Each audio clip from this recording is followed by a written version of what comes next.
La baie de Cancale se dévoile alors tout entière, et un cri d'admiration s'échappe de nos poitrines. Le mont Saint-Michel est devant nous, majestueux, étrange. Au milieu de l'immense nappe cendrée des grèves se dresse, fier et altier, le rocher célèbre que surmontent les hautes murailles de l'abbaye, au-dessus desquelles une élégante basilique s'élance hardiment dans les airs.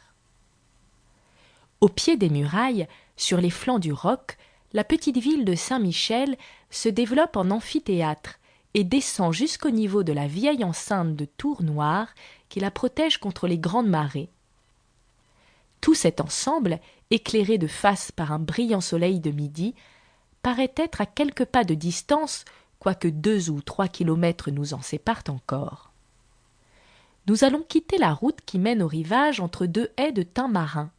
La végétation, de plus en plus rare et chétive, devient bientôt tout à fait nulle. Un moment après, la terre ferme a disparu.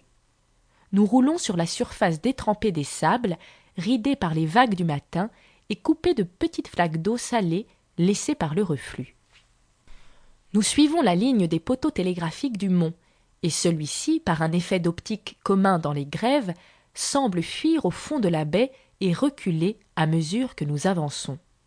C'est à désespérer de jamais pouvoir y atteindre. D'un autre côté, ce sol qui nous porte n'est pas d'une solidité fort rassurante. On connaît les dangers de la baie du Mont-Saint-Michel, ces lises ou gouffres de sable mouvant dont rien ne trahit la présence et qui engloutissent chaque année tant de victimes. Paul Féval a fait, en maître, une peinture assez sombre des périls que court en ces parages le voyageur inexpérimenté. Vous allez droit devant vous, avec confiance, trompé par la résistance apparente du sable sur lequel l'empreinte de vos pas reste à peine marquée. Puis, sans vous en apercevoir, la tangue cède sous votre poids et vous happe lentement, en paralysant vos membres. Terrifié, surpris, une sorte de vertige vous fait perdre la raison, et vos efforts désespérés, inutiles, inconscients, ne servent qu'à hâter votre immersion. C'est la mort inévitable, fatale. Lorsque le temps est clair, comme aujourd'hui, on peut, avec l'habitude, éviter le danger en s'écartant des endroits suspects. Mais souvent, toute la baie se trouve ensevelie dans un brouillard d'une intensité incroyable. Alors, malheur à l'imprudent égaré dans les sables, car, malgré la cloche du mont qui tinte pour indiquer la direction à suivre, comme la brume disperse le son, cette précaution est parfois superflue, il n'échappera aux lises que pour devenir la proie de la mer montante. On le voit, toute cette grève fertile en sinistres n'est donc qu'une vaste nécropole. Aussi, les habitants de ces contrées, où le surnaturel a été constamment à la mode, l'ont-ils peuplée de nombreuses et curieuses légendes. Suivant une croyance populaire fort accréditée auprès des riverains bretons et normands, les âmes des trépassés, victimes des lises, s'assemblent tous les ans, dans la nuit de Noël, pour danser une ronde infernale qui commence au coucher du soleil et se termine au jour.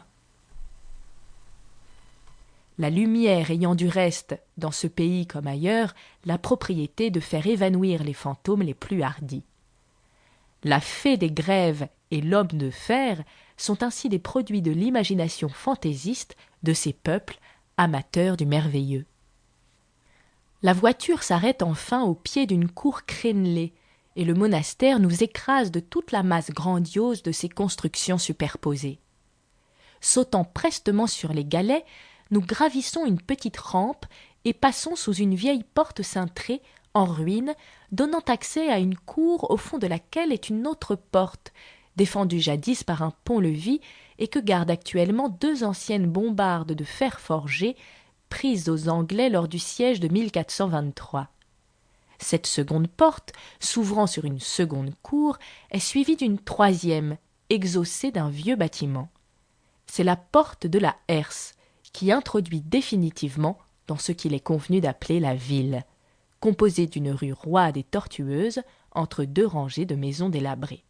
À peine avons-nous le temps de consigner nos colis à l'hôtel, près la porte de la herse, To keep listening to this audiobook, I've left you a link in the description so you can do it, at no cost thanks to Audible's 30-day free trial.